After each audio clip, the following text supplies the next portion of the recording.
Luxker here. I am finally back with a special episode of Xeno News, a monthly news series where we talk about stories relating to Xenogears, Xenosaga, and the Xenoblade games. However, we are not going to be talking about any of these games. Instead, we are going to be talking about the recent Monolith Soft anniversary video, as well as the reveal trailer for Xenoblade Chronicles X Definitive Edition. I am joined by Yggdrasiel, a fellow Xenotuber and Xenoblade X aficionado. How are you doing, Yggdrasiel? Hey everyone, I'm doing fantastic actually. I've been really just stoked ever since we've heard the news for Xenoblade X. Has just completely blown everything out of the water for me. Just the fact that we finally have Xenoblade X coming and it's no longer consigned to the Wii U graveyard. So I've just been really enjoying this week and seeing everyone all the more hyped for this game. So many people that finally get the chance to experience this game for themselves. And just, we're really just eating well with a bunch of the content that we're getting from Monolith Soft. So I'm happy to be here. I'm excited to talk about and discuss everything. And yeah, absolutely. I can't wait. Yeah, and we are ready to discuss these things very soon. So, don't forget to like, subscribe, and hit that notification bell to be notified on more videos like this one. It helps improve my motivation to make videos each and every day. Alright, so let's go ahead and move on to the Monolith Soft 25th anniversary video. Now, in case any of you haven't seen this video, please do yourself a favor, pause this video, and go watch this video for yourself. Because, oh my god, isn't it incredible? It just feels like Monolith Soft shows off their legacy beautifully, with all their games shown off in snippets in these really vivid light modes, which some of them are spoilers from past Monolith Soft games, so just in case you haven't finished any Xenoblade game, just be very careful when viewing some of these modes. But it's just an incredible showcase. Future Awaits plays in the background. It got me very into the feels just watching this for the first time. And then, it shows Noah and Mio in the ending area of Xenoblade 3 with the sky and the grass and all that stuff. They are playing their flutes with the modes of the Monolith Soft snippet modes just floating in the background. And alongside Noah and Mio walking up to them, we see Elma showing up, we see Shulk and Fiora, Rex, Pyra, and Mithra, as well as Cosmos. Yeah, this is Monolith Soft's best franchise, but we also have Cosmos in here. Not Xion, not Chaos, not anyone from the Xenosaga crew, or the characters from Somabringer, Bon Kaido's Disaster Day of Crisis. Nuh-uh, just showing the Xenoblade crew off and it's just all fantastic. So, first off, again, how you're saying there's no Xenosaga reference, and the fact that they're still choosing to go on and show Cosmos, it's giving me the hint that it's more of a teaser of things to come. It's showing that they're going to try and have Xenosaga move forward in some way, even though people might not be aware of Xion and other characters so far, at least as far as most of the Xenoblade community is aware. But still, just to see Cosmos being represented and Alma being represented, serving as a teaser in retrospect now to Xenoblade Chronicles X moving forward, or we think of it as an anniversary, but could it really end up also just being a tease as to what's going to be coming forward? We had that little bit of speculation with the end of Future Redeemed with the blue star in the sky, and then Cosmos appears in the anniversary. It's like, is that leading into something? And at the same time now, we've had Elma, and they played it a little brilliantly, in my opinion, because Elma's using a separate model in that video compared to the model that they gave her for Xenoblade X Definitive. So it's a little cheeky, I'm not gonna lie. So I'm excited to see where Cosmos's introduction in that video, if that's a teaser for Xenosaga things to come. Now, I absolutely loved that video. I saw a photo of it at the very start when it just released, so I didn't know where it came from. I thought it was same thing that happened with Xenoblade X Definitive. I thought it was just Came out of someone mocked nowhere. up the models together and just made a nice little photo, and then everyone went nuts about it, and then I ended up finding it, and I just sat there on the couch, was watching it on YouTube on the app on the uh, television, and I was tearing up to the point where I then went back and I ended up watching the Future Redeemed ending, because it just hit me in that spot, where I wanted to feel nostalgic for a series that's truly meant a lot to me over the last 14 years now. Yeah, 13, it's a 14 years, long yeah. time. Almost 15, yep. I I know, agree. Yeah, that video but is just incredible. The funny thing about that is, I went to bed like 15 minutes before that video went up, and man, am I kind of glad that I actually slept through that video, because I would never have been able to fall asleep knowing that video would be in my head for the rest of the night. Just with future weights playing in the background, and just how much the Xenoblade series has grown from that alone. And as soon as I saw that, I was like, man, this must be Monolith Soft's magnum opus of the video with all the resources they have. And I like how all the motes at the end culminate into this one giant golden Monolith Soft logo. It just means to Monolith Soft preserving their legacy and them being proud of it as well. It's just a strong moment I feel for the company, because they are like one of my favorite video game companies of all time. They have done so many great things, unlike other companies that fire thousands of employees and shut down studios for no oh yeah. reason. Monolith Soft is built differently, man.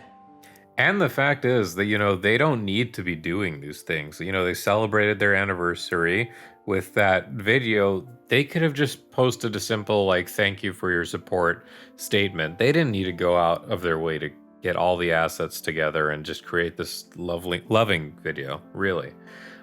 They tend to go above and beyond just to show their gratitude for their community that they've built through their games and their works. And I think it really shows that everyone there is very content to work. And I've discussed this at length in other videos. Monolith Soft's very good at retention and ensuring that their employees are very happy and they're content and they're always growing, but there's always a sense of dedication and being thankful for getting to the stage where they are right now.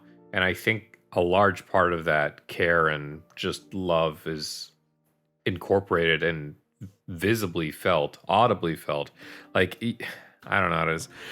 It's the whole thing. You can just sense it in their video. Right, And right. again, they don't need to be doing this. It's the fact that they do that just truly keeps me enamored with Monolith Soft as a studio. Yeah, just thinking about how much Monolith Soft did just from the past 25 years, how they were a small developer made up of former Square employees, most of them employees working on Xenogears, including Tetsuya Takahashi, Soraya Saga, and Hirohide Sagiura, who would all go on to make the million-seller Xenosaga under Bandai Namco. And even though Xenosaga would eventually fail in Bandai Namco's eyes, its legacy still lives on with Xeno fans to this day. And it is one of the few instances that fandom is still striving from content not just from Xenoblade, but from the Xenosaga series. And that is how strong the people working at Monolith Soft are for the media they develop. Oh, it's very fervent. I mean, it took Tetsuya Takahashi to create a statement saying, as of this time, we feel that the characters for these stories for Xenoblade 1 through 3 have concluded. Like, they have to go out and make those kinds of statements because fans are just so in love with their characters, that they always just want to see more or how they would be in certain situations. I mean, look at the glow up between the Xenoblade 1 and 2 cast and their Future Redeemed, and fans ate that up and they still want to see more. Or, like the journey of the Xenoblade 3 characters after their worlds after the arc of Ionios is concluded, they want to see those characters. So there's just such love in these characters that makes the players just want to see more and more. And I think that's true of Xenogears especially, true of Xenosaga especially. And that's why I'm so glad that, again, as we're going to discuss later on in the video, Xenoblade X has its chance to shine, and a whole new cast of characters essentially for most of these players that have just, Xenoblade 2 forward have never met, aside from the occasional Elma. It's like, oh, Elma in the Xenoblade 2 DLC, or oh wow, I Ghost pulled Souls in this rare Xenoblade 2. blade. That's apparently really like special for some of these people. I wonder why. And hopefully we get to find out more of that, at least more people. But at the very least, I'm happy we can say that's going to be the case with Elma. Like, spoilers for Xenoblade Future Redeemed, just slapping on the Vector logo on a radio and just call it a day. Also, have the numbers on the radio correspond to important years for the Xeno series game releases. Very clever, yeah.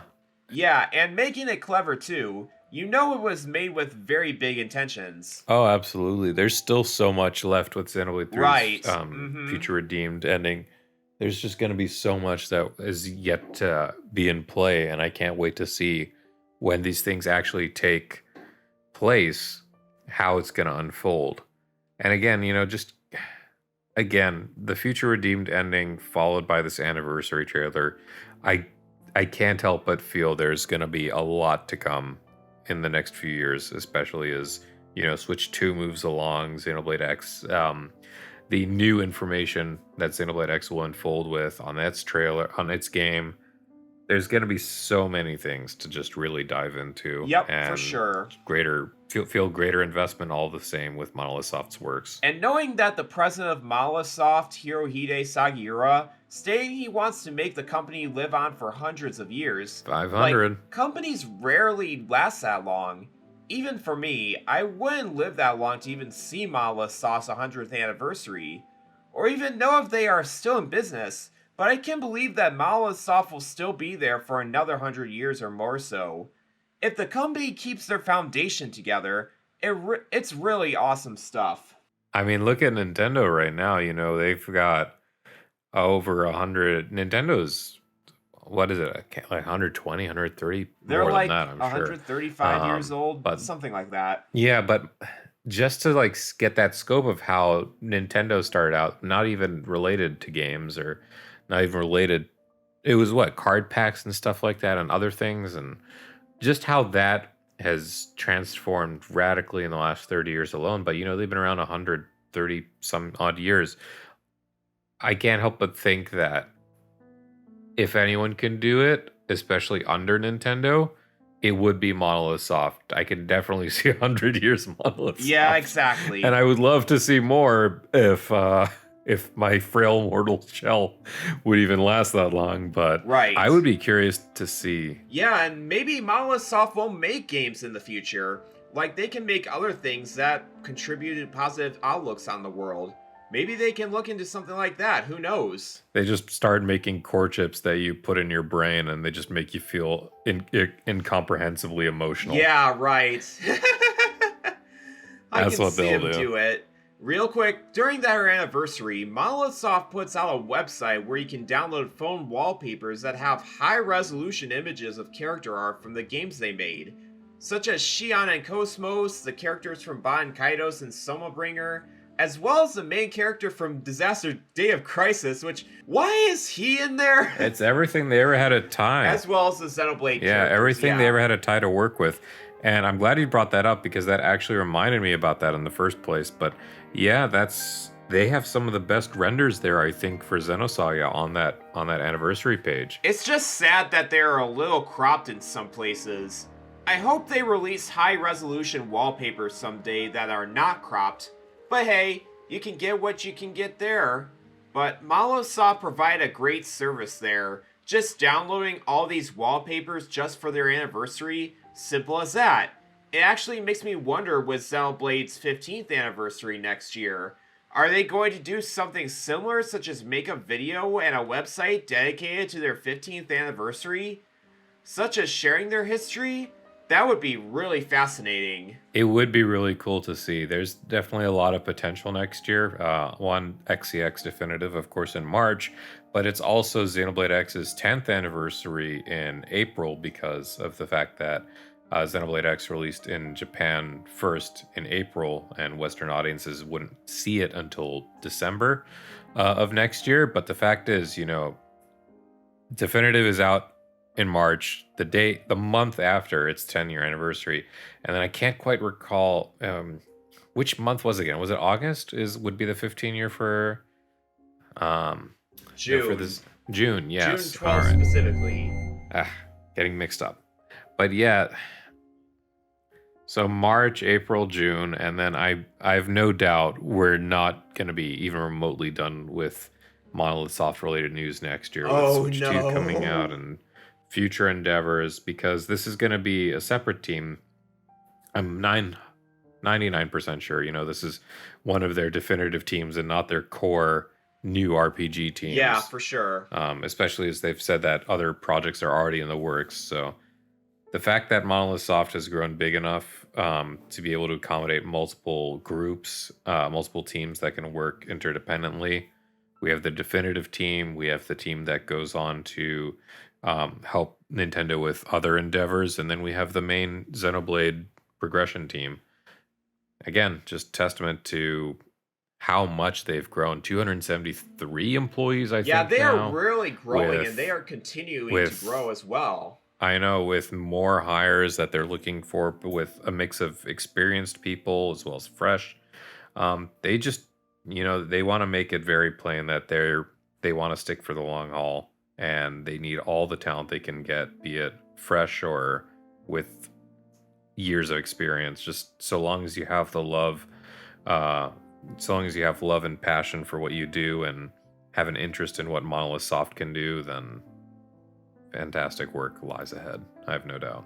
But yeah, like the Monolith Soft anniversary stuff is just incredible. I would watch that video hundreds of times if you can give me all that time in the world, because of how the video made me so euphoric. It's just a really special video, and how Monolith Soft really cherishes their legacy, and they will continue to do that for years to come. And they will do that with Xenoblade Chronicles X Definitive Edition. But before we get to the exciting Xenoblade X Definitive Edition news, I am happy to say that this video is sponsored by the zine called Hope of the Hyantia, a Melia Antiqua zine. A fan-made charity zine that celebrates Melia Antiqua throughout the Xenoblade series, of how she overcame all odds and how she guides her friends and her people to find hope and salvation. It features over 80 pages of illustrations, story, merch, and other forms of media from over 40 talented artists and writers in the Xeno community. This zine's profits will be donated to the National Alliance for Mental Illness, or NAMI. They believe in the possibility of recovery, wellness, and the potential in all of us. Pre-orders for the Melia Zine are now open and will run until November 25th.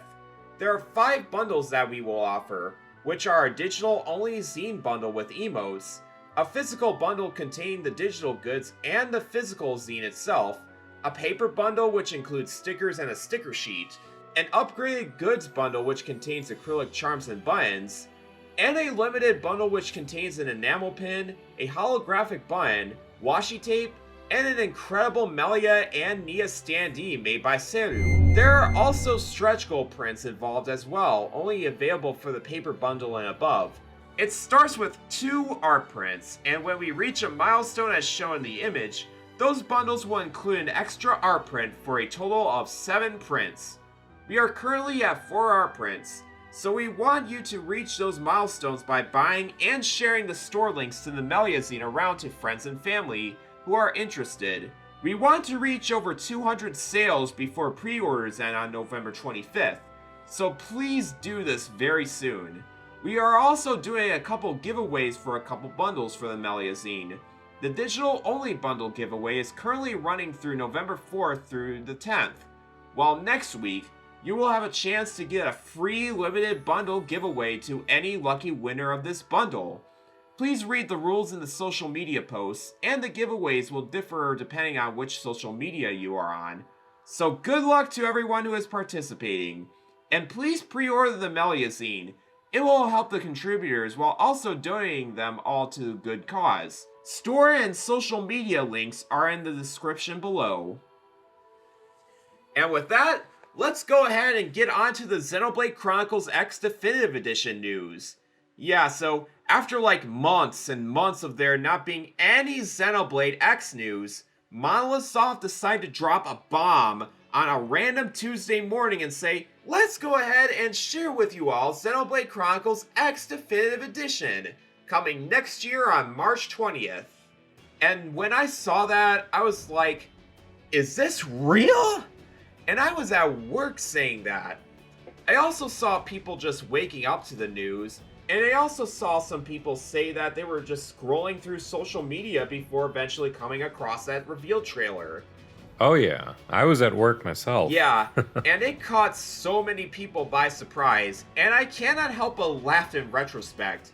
Nintendo is just so funny with posting game trailers not in Nintendo Directs, but just putting them on Twitter without warning. This happened with Pikmin 3 HD, Paper Mario the Origami King, and now with Xenoblade Chronicles X Definitive Edition.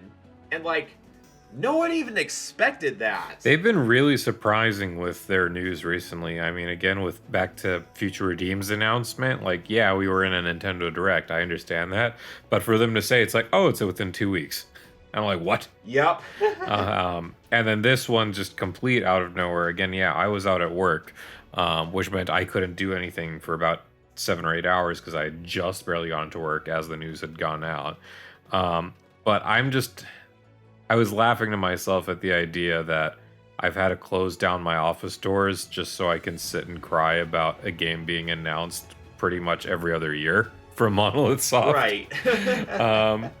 And the trend just doesn't seem to stop, so who knows? I mean, maybe we'll see something in 2026 for a 2027 Xenoblade 2 definitive. I don't know, but I'm like, crazy how this company works sometimes. It really is crazy. But yeah, I'm just stoked. I'm so happy that so many people will finally have the chance to experience Xenoblade Chronicles X. I am one of the, would you call it fortunate few who got it on Wii U, or like people? Many people. I mean, everyone had the opportunity to get it, despite the original game not being a million seller. It was pretty great. So I still vividly remember. I was scheduled for volunteer work, and I rescheduled, so I could do it in the morning before GameStop opened up, so I could run to GameStop after to go and pick up my collector's edition, my special edition of that game. And I just fell in love with it. I had a lot of problems with my first time playing, though. For example, I got soft locked just as I entered NLA. Or not soft locked, hard locked. Like, an animation didn't want to trigger, so I had to restart. And then 25 hours later, I forgot to save when my Wii U crashed, so I lost 3 hours of progress. I had a really cursed first run, but aside from that, I mean, just a pretty stable game. It's such a wonderful game, and it's like I would hope that it's far more stable. We're not downloading data packs. Yeah. We're on a significantly better in terms of Wii U to Switch comparison of hardware, much better. Monolith Soft has had years upon years to excel at file compression, making sure things can run a little bit better. I mean, they always seem to get away with a few things in the background that a lot of people like to exploit or find. So many bugs. Yeah, and a lot of people like to find. So many bugs, many people find in these games. But it can't be understated how they can make these massive games just run as well as they do on the hardware that they're presented with. Yeah, no kidding. But yes, so yes. Yeah, less than 5 months. Stuff. Less than 5 months. That's shorter than that. That's even shorter than the turnaround for Xenoblade 3, because it was initially 9 months, or like it was gonna be. I forget when it was even announced. It was announced for September. Well, we initially had 7 months, but they pushed the release date back in April. So now it was like 5 months from the initial reveal from the February Direct to the release date at the end of July. Right. Then with Xenoblade X Definitive Edition, it is less than 5 months, because it got revealed on October 29th, and it releases on March 20th. So yeah, right. Less than 5 months here. It raises so many questions, honestly. Like, for example, when we think of the fact that they still need to announce Switch 2, because they've got on record to say we're going to be announcing Switch 2 prior to the end of 2024, or at least showing our first looks. They don't necessarily have to give us a date. We just hope that they do. But they mentioned that, we're going to have our first look at it before the end of the year. And I can't imagine seeing it in Q3 or Q4 at the very least. But now they're going ahead saying, hey, here's a game in March. It's going to be on Switch. Does that mean we're going to get Q2 Switch 2 or Q3 Switch 2? Is Xenoblade Chronicles X going to have a cross-gen? Is it going to be a cross-gen title? Are we going to be seeing another variant or another version of the game meant specifically for Switch 2 hardware? That's going to raise questions of, are you going to buy it again if that's the case? Which, of course, I will. Yeah, for sure. Will we be... and even if that's not the case, I expect backwards compatibility with Switch cartridges or Switch data to be a thing. I wouldn't be surprised then if Xenoblade Chronicles X Definitive is the most well-performing out of the games, just because of the fact that Monolith Soft has to have had developer kits for at least a year. Easily, or at least know the system and parameters that they're going to be working around. So I have no doubt that compared to Xenoblade 1 Definitive, and even Xenoblade 3 and Xenoblade 3 Future Redeemed, Xenoblade Chronicles X is probably going to be the best running by far. So I can't wait to see how they pull it off, because technology-wise, Xenoblade Chronicles X on the Wii U was a nightmare for Monolith Soft to create. Some people don't know about this, but Xenoblade Chronicles X, a large chunk of it was scrapped halfway through development in favor of the online playability features. That's why we have a completely different experience. We were supposed to have a set main protagonist with a whole different story, a whole different scenario, and that got scrapped for wanting to make use of online features and co-op that ultimately led to what the game is. The game was at the time, but with, again, a decade in the difference, with 120 additional developers, more than that, but compared to that time, confidence in the technology, confidence in Nintendo, Switch 2 hardware, essentially near Switch 2 hardware, or at least set parameters for it. I have to imagine this game is going to be a night and day difference, because we had to download data packs for the original game. Some of the DLC features made changes for it. I still remember patches, even just trying to get stability going through. And even back then, it was a gorgeous game. It was a phenomenal game. There was only ever one load screen when you were in the game, and that was just to get into the Blade Barracks. Sure, it would take a little while once you leave the barracks to just reopen everything that game had, but once that load screen was done, you had everything accessible with no load at all. I don't remember stuttering, I don't remember freezing, I don't remember the game even having issues like, say, with Breath of the Wild. You try going too fast on the cycle, the master cycle, and the game literally just has to stop and read and adjust for all this kinds of stuff being populated. I don't recall Xenoblade X ever having issues like that, at least for me. And again, with a decade's worth of difference, I want to experience it. I really can't wait to see Sylvalum, Noctilum, all these zones. Experience it again. All these zones, all these regions, all the things that they wanted to attempt for in the original, but were a few marks off. I have no doubts that they're going to exceed my expectations here. Yeah, no kidding. Like I said before in a whole bunch of Xeno News videos, and even when I was still making Xenoblade Anniversary videos, and how I couldn't play Xenoblade X on the Wii U because of something crazy happening that prevented me from actually enjoying the game how it was meant to be. And I wanted Xenoblade X to be on Switch so bad. Even in the very beginning when the Switch used to be called NX, I touted, I think Xenoblade X should be on the NX! And I was touting this even since high school. Believe me, I am an old man right now, even though I am 26 years old.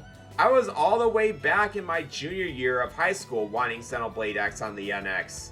Like, even in the past decade, we have seen the Monolith Soft devs in interviews say they really couldn't technically bring X to the Switch because of development costs associated with it. Yeah. They didn't have the money for it, and that was really sad for Xenoblade X fans because they wanted this game to be brought to more audiences. And it was just because the Switch is such a big success. Switch was a big success. Xenoblade Chronicles 2 is a big success, yet we have interviews in 2018 saying, oh no, it's just a massive cost issue. And I can't find it for the life of me, but I know there's another issue, they said, where it's like, Frontier Nav would be a sort of nightmare to get things moving along. And some people... Oh no! Yeah. I never heard of that interview. Like, you could just press a button and go into that, right? Yeah, but it was meant with Wii U gamepad integration, and emulation has gone a long way to really streamline it. And some people will object, saying, "Oh no, it's incredibly easy to do, and it would just take this and this and this." And it's like, I understand that, but I don't know. I doubt it's a fever dream I had. I could swear that Takahashi went on to say it's like it would just. They used it as a scapegoat to say it's like, no, this would be just far too much of a hassle. It's like, how would we integrate it? Even when I'm trying to think about it, unless we have the shortcut settings of Xenoblade Chronicles 3, menu navigation, I expect, is just going to be an absolute nightmare when we throw everything that the gamepad is responsible for in the main menu of Xenoblade X, which already is just a hassle for so many people. I know people like my friend Nish Quick Pops, they've gone on records to say like they spent hours upon hours upon hours just trying to navigate through everything in the menus. They didn't even realize that augments were a thing in Xenoblade Chronicles X until the final few hours of the game for them. So... Yeah, I have heard people talk about the tutorials in Xenoblade X not being that good. They are not.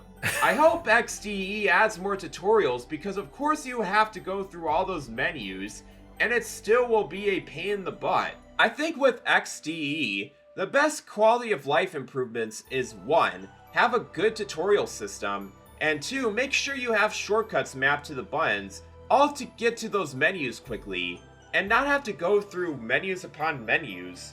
The game obviously had a lot built into it, especially when you have that map you talked about. You need those things, and that's why shortcuts are important. Luckily, Xenoblade X already has those shortcut buttons on the D-pad. Like, you can just put the map on the D-pad or any other options on the D-pad as well. I'd be very surprised if we don't get shortcuts, because Monolith Soft has been very good about moving desirable features forward. It would make no sense to not see shortcuts. Especially again, the Wii U gamepad, you have so many features just tied to Frontier Nav. You have the teleport points, you click on it to see your goals in each region. They control your data probes, they show your percentages for clearances. They show a lot of things on the gamepad, a whole lot of information that needs to be delicately sorted out. So I want to see a sort of like beautiful cosmetic surgery, essentially. It has to be very precise, otherwise it's going to feel unintuitive. And the second it feels unintuitive, there's going to be we had waves of people that were turned off from the game the first time around because navigation was just such a horrid, not horrid, but it was tedious. It was unintuitive. It didn't feel good. And if that is a lesson that they didn't learn for definitive, I would be sorely surprised. So I have my faith in them that they'll pull through and things will be good. But that's the problem with showing their first trailer and not having anything gameplay related. I understand it, but it's giving me that intense itch just to see the next trailer or see just snippets of the UI to give me some comfort, Right, I understand. So, going back to the reveal trailer, basically everything in the game looks the same as the Wii U version, except the color grading, saturation, and updating lighting models. However, the biggest change people have noticed is the designs of the characters are similar to the changes made to Xenoblade 1's character models in its definitive edition. For instance, Elma's face looks not as uncanny. Lynn's face is also updated to not be as uncanny, but you notice that one of her Monado hairpins is missing on her left side. It pretty much hasn't changed that much besides those uncanny valley faces, and many people appreciate those changes.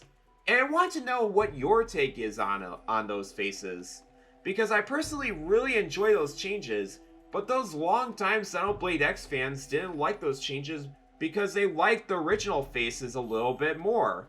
I don't know if it's nostalgia or anything, but how do you feel about those updated character designs? So I'm actually quite fond of it because, for one, it's showing a sense of uniformity, especially if they're going to try and incorporate all these games together. It makes sense that their characters more or less look alike, at least with most regards. I can understand a lot of fervor for the old designs, for the diehards it was. I mean, for its time, many companies and studios were out for that sort of away from the anime side, let's say, because again, a lot of the constraints and a lot of people were and still are upset about Xenoblade Chronicles 1's designs, followed by Xenoblade Chronicles X, and then you just swing the whole other way with Xenoblade Chronicles 2. It's like, oh, it's too anime. I understand that, but there are some people that didn't like the change, and they can see this as essentially just, another slap in the face that we're not going to go back to Xenoblade 1 design, Xenoblade X design. We're going to try and keep at this uniform appearance, which actually, I don't know if you've read the statement from them regarding the creation of a new R&D team at Monolith Soft, but one of the parts of Takahashi's recruitment in the R&D announcement was the fact that they said that there's a certain factor that they're looking for in people when they hire them. It's like, do they like the Monolith softness of their designs and their creations? And a large part of that, I have the feeling, is are they appreciative of the design for these characters that they've sort of stuck their guns to? Because now when it's a Xenoblade character, you know what it looks like, you know what to expect. Xenoblade characters have their own identity, and they have a different style to them, and they wanted to continue having that same cohesiveness with Xenoblade X. And this is a good thing in general. I don't think it is a bad thing to deviate to other art styles, but at the same time, consistency does matter. And knowing there will be a connection from Xenoblade X to the mainline games, having that art style and having the original artist's intent with the character designs is very crucial. Right. And I think specifically for characters like Lynn, I'm actually really happy to see her change. I think even more so than Elma, I think Lynn has the greatest glow up that we've seen so far, because Lynn already has a myriad of things that made her a little hard to, I would say, appreciate in the first game. For one, again, a lot of people that haven't played this game, Lynn is 13, and even younger in the Japanese version. She's 11 in the Japanese version. So, due to censorship and, some other changes between versions, Western audiences is like, no, we'll keep her at 13. It doesn't affect the model too much. We'll just make some changes on the side. But the point is, Lynn is a remarkably young character. So I'm sorry, the uncanny valley eyes, like the baby face eyes, the expressions that she had, trying to create a model like that while trying to go for other trying to go for a model like that and just, with the youth in mind, it is uncomfortable with people, and I agree with that as well. And I really hate Xenoblade Twitter sometimes when talking about the censorship parts about Definitive Edition. Like, people talking about the boob slider again, and the people wishing that the clothing on the characters on the Japanese version was kept. Well, but let me just quickly, very quickly. Yeah, no booba slider. Okay, I understand. You're upset. You can't do that. I get that. But for me, when it comes to censorship, I can understand them using different names for some of the monster classification. That's fine.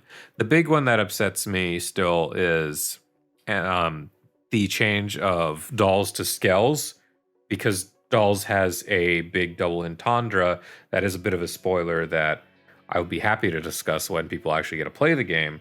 But I'm the only part of censorship that I'm like, oh, we could have kept it that way was Blade, because Blade as an acronym has two different meanings. In the Japanese version, it's Beyond the Logos Artificial Destiny Emancipator, which has vast implications for everything now after the events of Xenoblade 2 and 3. And the Western version, the English version, was it Builders of a Legacy After the Destruction of Earth. Great. You've summarized the first 20 minutes of the game. That's it. That's the only thing that those are the only two things that irks me. Everyone else complaining for censorship, come on, please move past this. That's all I'm going to say. Yeah, I agree. Like, gosh darn it, people. Just have some common sense, because there is a reason why these censorship stuff does take place. I do think it is probable that people would want some things and other things, but saying that you would want skippy outfits on younger characters is not a good thing. Oh, no. It's not a good thing to have anyway. I suppose I can say... There are people who want those things in all versions now, which I just can't defend. I can't defend that stuff.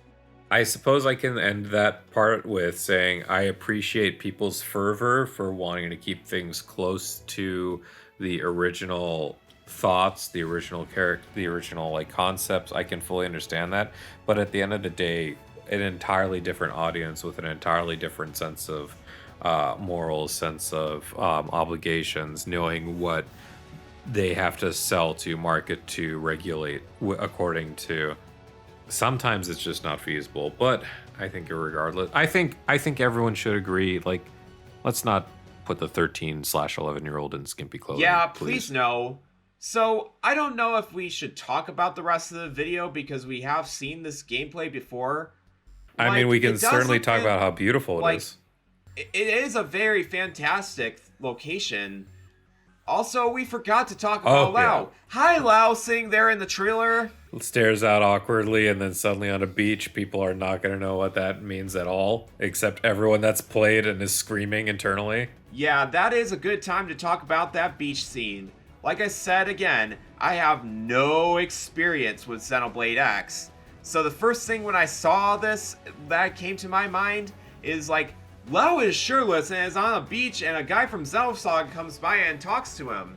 And spoilers for Xenoblade X is a part of that cliffhanger. Yeah. So I wish I could make an analogy to you. What I should have done is I should have gone back to the Xenoblade Definitive announcement trailer, and I should have looked back to have seen if they incorporated any large spoilers for that game, which I'm 99% sure they did. They didn't. Yeah. They only showed Melia and Shulk on the Biona's shoulder, and we just didn't know what that was. So we actually thought it was part of that main game this time around. Here, it's showing a different context here, and it was showing that cliffhanger section from Xenoblade X's ending. And people won't know. 95% of the Xenoblade, or 95% of Monolith soft community won't know what's up with this dude that showed up in the trailer for 2 seconds. Now he's on a beach, and then there's this guy just hovering over him in like a black suit that he must be sweating his butt off because they're at the beach. What's all that about? It's like, is that part of the base game? No one's gonna know. So it's really putting a strain on creators like myself who have played and experienced Xenoblade Chronicles X, because that is exactly deep, very deep, exceedingly deep, all the way bottom of the trench, spoiler territory. Yeah, exactly.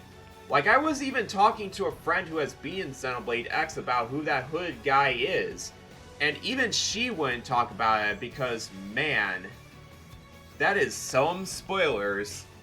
I won't talk about it specifically in this video, but just know that if you go find any video from Xenoblade X fans, Just know that this character has big implications from Xenoblade X's story, and where it can actually go. And to me, and many other people who will say, this will strengthen its connection to the mainline games. And I can be really excited about it. But first of all, I heard from somebody who didn't like X before was because of the uncanny phases, and the other being the story not being wrapped up.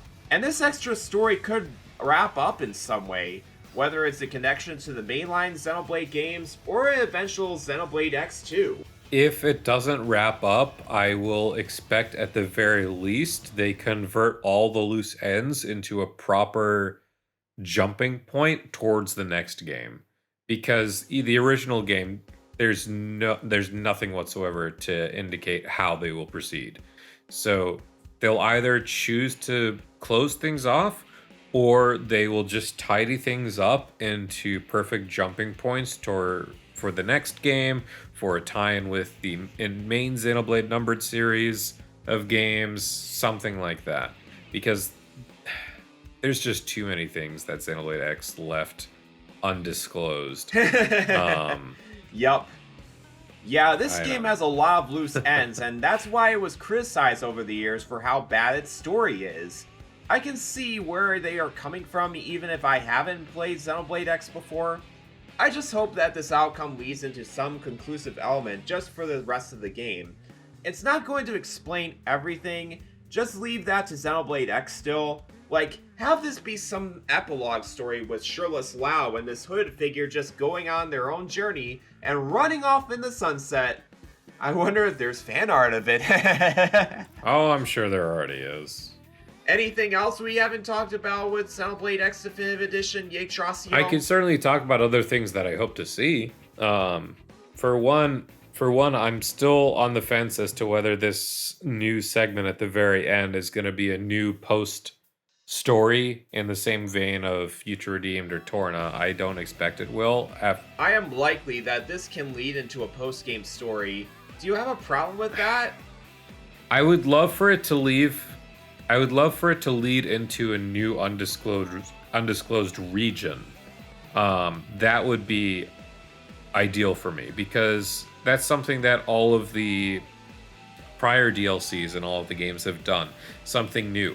Xenoblade Chronicles X, to my knowledge, doesn't really have any unused regions, or at least things that were scrapped that the fans are aware of. So it'd be really cool to see if there's just this new zone that's just built from the ground up. That's why I'm hoping to see like a new thing. But in all reality, and this is where I'm thinking it's going to swing into, it'll just be a part of the post game like epilogue section, because, and I can share this pretty freely. Xenoblade Chronicles X, you're allowed to play in post game. Like, it doesn't swing to a new game plus, like, the world's available to you. It's an open world. Go and explore to your heart's content. They're not gonna shelve everything you've done and throw it and reset everything for new game plus. It doesn't make sense in an open world to begin with. But I would love to see, again, better menu I would like to see shortcuts. I'd like to see better flow of menus. I would like to see some things streamlined, better tutorialization, a better follow ball, aka that's the navigation system. They've been very good on improving that between Xenoblade 1 Definitive and Xenoblade 3 Future Redeemed. I would love to see the items work in the same way that they did with Xenoblade 1 Definitive. Because, for example, in the original Xenoblade Chronicles, if you were sent on a quest to look for something, you didn't know where it is, you didn't know where it spawned. And I think that is incredibly exacerbated in Xenoblade Chronicles X. I can visibly remember trying to find an item in Cauldros that I needed to go on a Wikipedia to look for because I wasn't spawning for me, only to realize that it spawned in the eastern coast at 4 to 5 in the morning. I'm like, what? Okay, that's too harsh, even for an open world game on that magnitude, and you're trying to find one little thing, and it's that strict a criteria. Like, please, we need a little more ease on the items. There's thousands upon thousands of items in Xenoblade Chronicles X. It's got its own collectopedia. Monsters have their own rarity charts. There's treasure everywhere. Like, we need it to be a little more accessible for players, in my opinion. Yeah, I would love. It has a big learning curve. I agree. Yeah, I would love for dolls and Skells. I would love for Skells to have it made so that you can opt out of the flight music. I personally am okay with the flight music, but I know for a lot of people, they just want to listen to the music of each region as they fly around, and I totally understand that. So I want an opt out for that, and I would love it if you can just. The problem is once you unlock flight for the Skells, if you press the jump button is replaced with we fly now. And it will reset the music because it'll go to the flight theme. It'll be the first few seconds of the flight theme. And then it resets the Overworlds theme entirely. And it just is, it's so unnecessary. Like, it feels really bad. It sounds really bad. It ruins a lot of the immersion of exploring that open world. So that's one thing I would like to see changed. And that brings me up then into sound and menu systems. I would love to see a lot more features for customizing menu, be it like, adjusting sound quality. I would love to see a theater mode in there. Xenoblade Chronicles X is now the only main Xenoblade game that doesn't have theater mode native into it, because I don't know, maybe it was just the technology of its time. Maybe it's the fact that there's so many characters with different pieces of armor that need to be adjusted. Because that was one of the things I really was let down with in Xenoblade X. It's the fact that I'm in this massive world for 100 hours, but I really wanted to brush up on this cutscene that happened at hour 20, because it's been so long, I've lost a little bit of the context. I can't do that. I would have to go to YouTube, but I can do that hopefully in Definitive Edition. Yeah, just to reference that part. So yeah, just so much room for quality of life. I'm truly eager to see where it's going to be leading into these next few months. I would love to see more. I don't want to be left on a cliffhanger for too long, because I'm really itching to see the UI. I want to see larger text size. I want to see so much quality of life for players that is really more than readily available. These are things that people have wanted for years. They have the feedback. They've had the feedback for years. I would love to see how they choose to act on it. I agree too. But yeah, really anticipating this game. It's releasing March 20th. I don't have any other games I'm playing during that time. Definitely playing Xenoblade X for the next few months. Hopefully I will make some friends on Xenoblade X as well, including those online features. But otherwise, make sure you tune into Xeno News with Xenoblade Chronicles X Definitive Edition and see what stuff we'll be going through, including some more guests like Drew, Nish Quick Pops, and a bunch of friends who are into Xenoblade X alongside them. And just all to talk about the news that will be coming from it. Anyways, everyone, that is the end of Xeno News. So, Yggdrasiel, where can we find you at? You can find me here on YouTube. I'm also available on X, formerly known as Twitter, and also on the Blue Sky. Yes, just find us on Blue Sky because X/Twitter is going down in the dumps in another year. Thanks everyone for watching until the end. Don't forget to leave a like, subscribe, comment, and share this video around. Don't forget to follow Yggdrasiel as well. And don't forget to pre-order the Melia Zine and share it around with your friends and family. And as always, see you on the other side!